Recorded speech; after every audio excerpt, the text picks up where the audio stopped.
Assalamualaikum warahmatullahi wabarakatuh.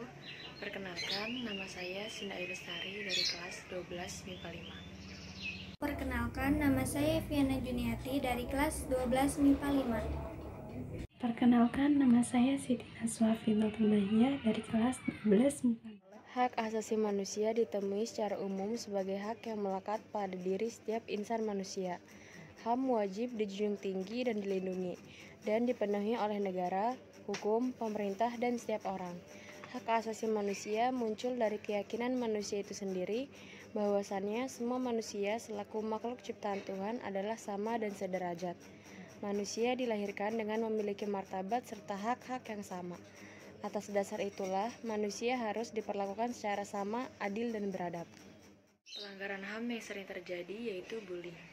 Bullying merupakan suatu bentuk penindasan atau kekerasan, baik secara fisik maupun verbal, yang dilakukan oleh satu orang maupun sekelompok orang yang lebih kuat atau lebih berkuasa terhadap orang lain, dengan tujuan untuk menyakiti dan dilakukan secara terus-menerus.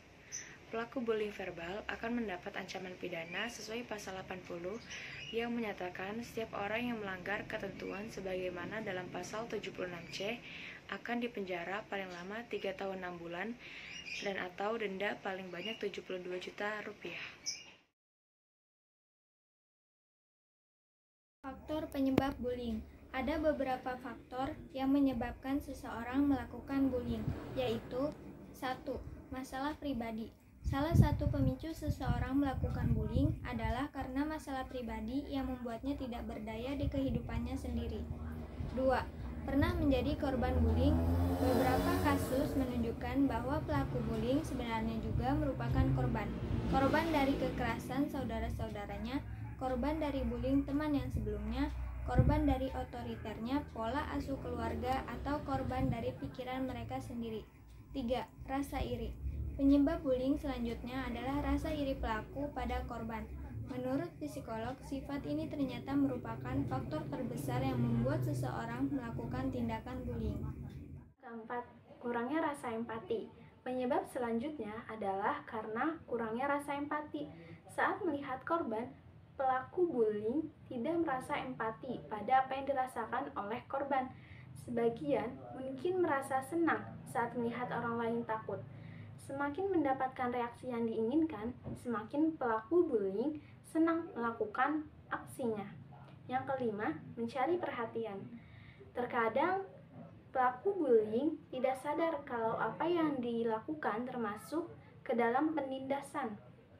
Karena sebenarnya apa yang mereka lakukan adalah mencari perhatian. Yang keenam, kesulitan mengatur emosi atau mengendalikan emosi. Seseorang yang kesulitan mengatur atau mengendalikan emosi bisa berpotensi menjadi pelaku bullying. Saat seseorang merasa marah dan frustasi, pembulian menyakiti dan mengintimidasi orang lain bisa saja dilakukan. Jika sulit untuk mengendalikan emosi, maka masalah kecil saja bisa membuat seseorang terprovokasi dan meluapkan emosinya secara berlebihan. Ada beberapa efek atau dampak dari bullying yang berbahaya bagi kesehatan mental seseorang, yaitu gangguan psikologis, gangguan tidur, dan bahkan sebagian korban bullying ingin melakukan aksi bunuh diri. Solusi. 1. Tanamkan rasa empati pada sesama. Rasa empati dapat dilakukan dengan memahami apa yang dirasakan orang lain, melihat dari sudut pandang orang tersebut, dan juga membayangkan diri sendiri berada pada posisi orang tersebut. 2. Tumbuhkan rasa percaya diri dan jangan menunjukkan sikap takut atau sedih. Bangun rasa percaya diri agar tidak terlihat minder atau takut kepada pelaku bullying. Pelaku bullying akan semakin bersemangat ketika mengetahui bahwa korbannya merasa takut dan semakin terpuruk. Yang ketiga, jalin pertemanan dengan banyak orang. Karena korban bullying biasanya merupakan orang yang menyendiri dan jarang mempunyai teman. Yang keempat, laporkan pada pihak berwenang. Apabila sudah terjadi perundungan atau bullying, segera laporkan tindak perundungan itu ke pihak yang berwenang.